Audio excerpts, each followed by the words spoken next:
Sabi ng Allah sa Quran, sa buong Quran, dalawang kamatayan at dalawang buhay. Ano yung kamatayan na kung hindi kasama yung kaluluwa at hindi kasama yung kaluluwa at katawan, tinatawag ito kamatayan. Kung hindi kasama yung kaluluwa at katawan, kung hindi kasama ito, dalawa, tinatawag ito kamatayan. Kung kasama ito dalawa, kaluluwa at katawan, tinatawag ito buhay. Okay. At meron tayo dalawang kamatayan at dalawang buhay sa Quran. Yung nang basa ko kanina sa Suratul Baqarah, kaifa takfuruna billahi wa kuntum amwatan fahyakum thumma yumitukum thumma yuhyikum thumma ilayhi turja'un.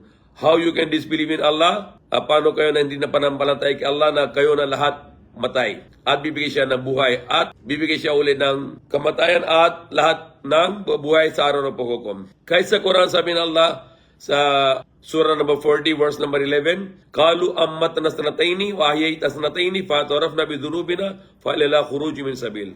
Sabi nila sa impyerno yung mga sabi ng Allah na sabi nila sa yung mga hindi pananampalataya sa impyerno na Panginoon namin bibigyan ninyo sa amin dalawang kamatayan at dalawang buhay. Na aminin namin yung kasalanan namin. Meron ba na may paraan na labas kami dito sa impyerno? Okay, so paliwanag sa Quran, dalawang buhay at dalawang kamatayan at unang-unang kamatayan, susunod yung buhay. Dahil noon tayo sa dyan ng nanay, wala pang kaluluwa, meron tayo katawan, but wala pang kaluluwa. Ito hindi pwede tawag na buhay dahil wala pang kaluluwa. Noon na 4 na buwan yung nanay, papunta yung kaluluwa sa dyan ng nanay, yung kaluluwa ng bata.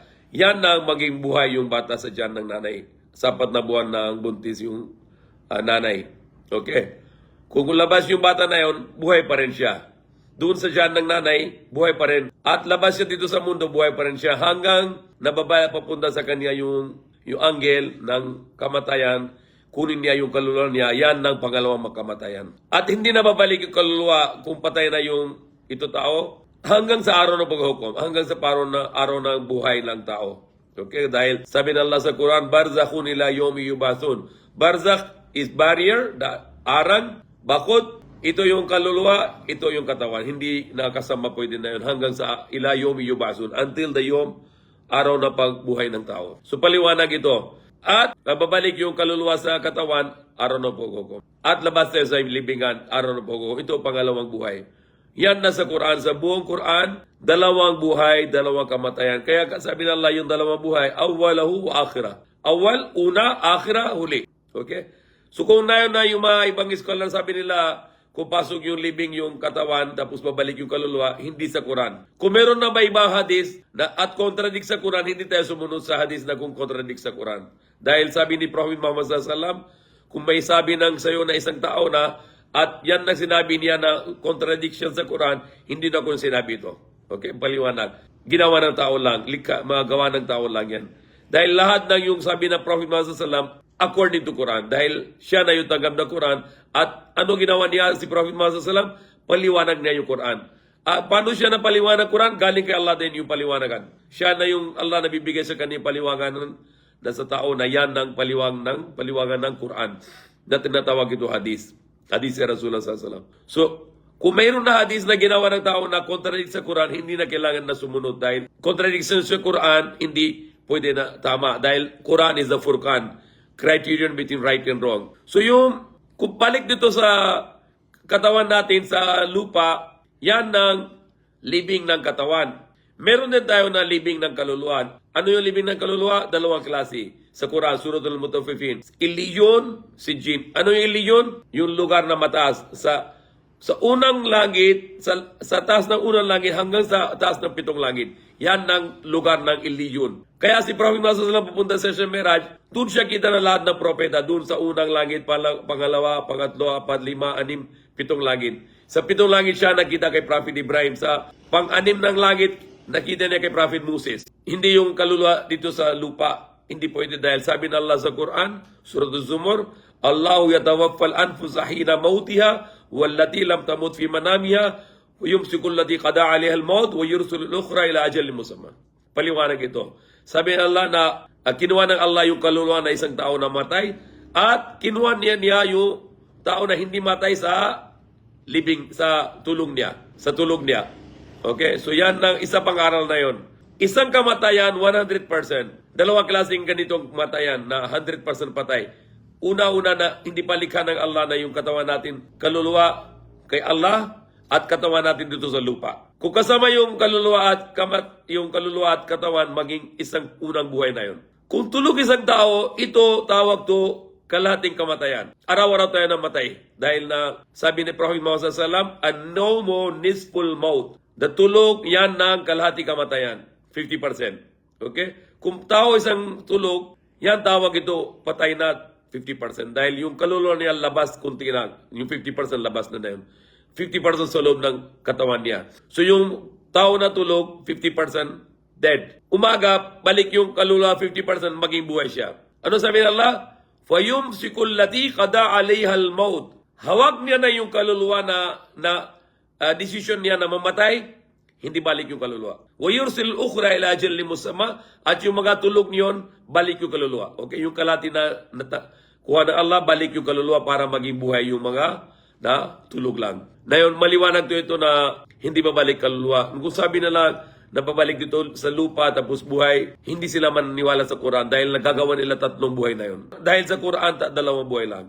Awwalaw akhiro. Kung maniniwala na kung balik yung kaluluwa dito sa libing sa lupa, hindi siya maniniwala ng maging kufar siya sa Quran dahil sa Quran, 2 buhay, 2 kamatayan.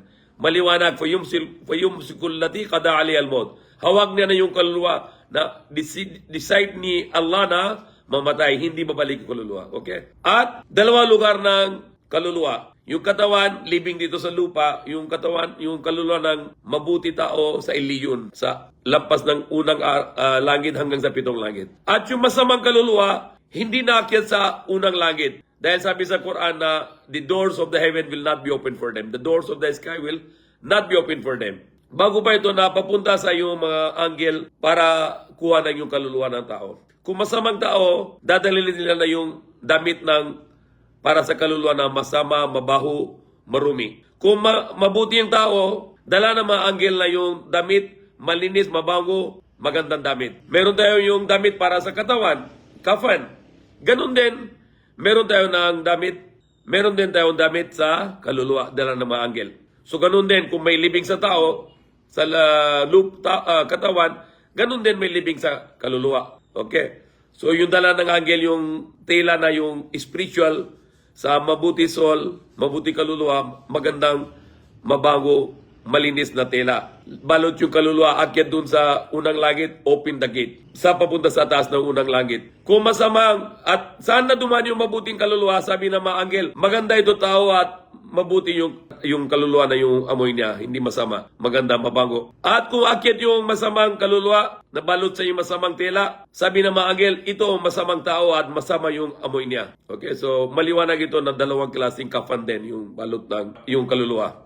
Ganun din sa balot ng katawan. At sa Quran din yung 2 lugar ng kaluluwa. Iliyon, yung mataas na lugar. At si Jinn, dahil sabi ng Allah, hindi ma-open yung pinto na yung langit, babalik dito lang sa ilalim ng unang langit, hindi sa lupa, sa space lang, baka sa black hole, malalim black hole, baka andun yung si Jinn. So tawag ito yung lugar ng masamang kaluluwa, si Jinn. Yung si Jinn galing sa word sijan or jail, kulong, dahil meron sila ng parosa. So yung azabi kabar, totoo yan azabi kabar, yung parosa sa libingan, totoo yun, hindi sa katawan, sa kaluluwa. Okay? Totoo yung azabi kabar sa masamang tao na may porosa sa kaluluwa nila sa libingan ng kaluluwa. Sa kaluluwa yung porosa, hindi sa katawan. Dahil kung kita natin yung katawan ni Firaun sa Egypt na yon, wala na may palo-palo doon, okay? Wala nang porosa sa katawan ng Firaun dahil doon yung labas yung katawan niya. At sa Quran meron din yung porosa kay Firaun. Ano yung porosa? Sa kaluluwa niya. Okay? At kung may entertainment, yung mabuting entertainment sa kaluluwa din, hindi sa katawan. So yung may pananampalataya, mabuti tao, meron yung entertainment sa kaluluwa nila. At kung may shahid, yung mamatay sa dahanan ng Allah, shahid, martyr, diretso pasok kaluluwa niya sa paraiso, sa malaking ibon. Kaya sabi ng Allah, farihin, yurzukun. Masaya sila at bibigyan ng Allah ng pagkain sa kanila doon sa paraiso.